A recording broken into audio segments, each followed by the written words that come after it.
They used to have yeshivot in Europe. Way more yeshivot in Europe than we had in our Middle Eastern countries. And they really were sort of what gave birth to yeshivot that we have today in America. So they had yeshivot in Europe. And the system was, they had little places, little shuls that they would study in, or little rooms.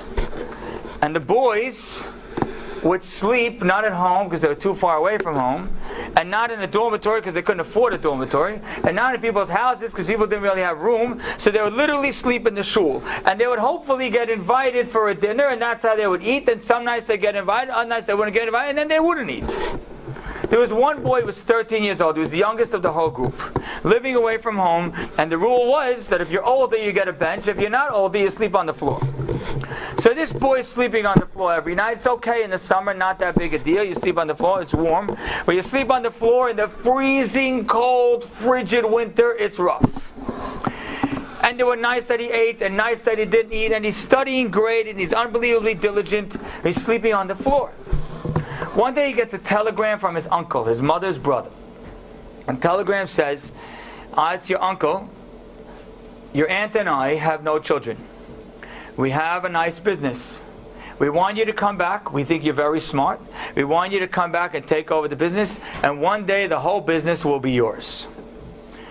So he sat and he thought, should I do it? Should I go? Should I not? He's lying down on the floor. He says, this is just too cold.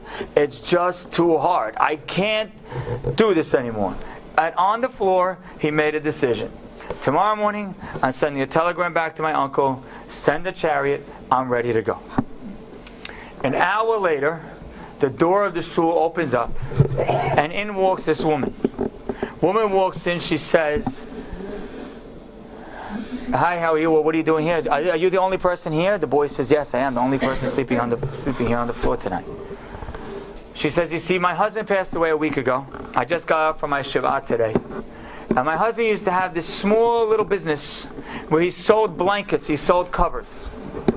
And so now he passed away, the business isn't going to be open anymore. We have a few blankets, I have a bunch of blankets left.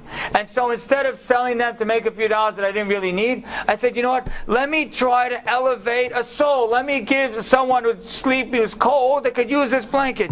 So I'm coming here to bring these blankets for you. You can now use them, sleep for the night." And the boy slept in that blanket for the night and stayed in the yeshiva for the rest of his life. 1976,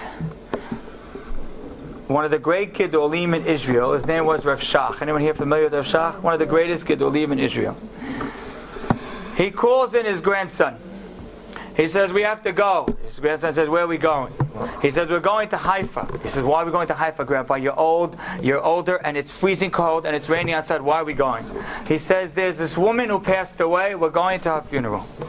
They get to the funeral. Rav Shach gets out, so they're trying to figure out who's this woman, married to someone famous, some great rabbi. There's almost no one there at the funeral. The rabbi came with a few students. They ended up making the minyan. So here's this woman getting buried. She has no spouse, no children. She's being buried, and it's poor, it's cold, and it's rainy. And the rabbi's standing there the whole time. And the students are like, "Rabbi, what are you doing here?" He says, "No questions." And then they're walking back to the car, and he tells the students, are like, "Rabbi, okay, now get into the car. It's freezing. It's raining." The rabbi says, "No." And he stands there in the rain. And it's raining, and it's pouring to the point that the umbrella's not even helping anymore. Their pants, they're freezing cold, and it's raining. Finally, the rabbi says, "Okay, now I'll get into the car."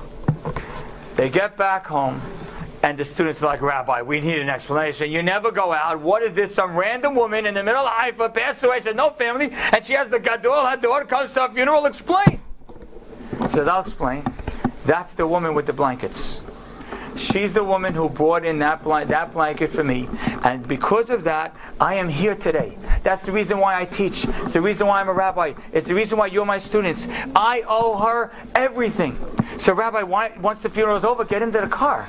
He says, "No. I wanted to stop and remember what it felt like to sleep on that floor. So I had to wait till I was freezing cold and dripping with freezing water until I felt, now I know what she did for me, and then I could really say thank you, and then I could get into the car." One woman who gave one boy the opportunity to seize one day. And one day can make a difference for a whole life. So the next time you're around somebody and you tell them a little halakha and they say to you, come on, does Hashem care about that? Does He really care about which way I hold the fork and which way I tie it? Does He really care if I flick on? Does He really care? The answer is yes. He sure does. Because look around at the whole world. Look at any business. Look at any sport. Look at any medicine. Anything. The whole world is a game of inches. The whole world is a game of details. Because God wants us to remember every time you race to get a yellow light just to make it. And every time you see that, you just swerve out of the way and just miss an accident. And you say, whoa, that was by inches. Stop and learn the lesson of it. The lesson is that every detail matters. Every detail matters. And that if you want to change your life for the better, it could be one conversation, one email, one phone call, one interaction, one prayer, one Shabbat. It's all it takes. So instead of stopping and being overwhelmed, what am I going to do? Here's what you're going to do. You're going to learn the lesson that the Meragelim learned, the lesson that rabbi who traveled for a whole year learned. That I can make so much happen if I just value and energize one day. Thank you.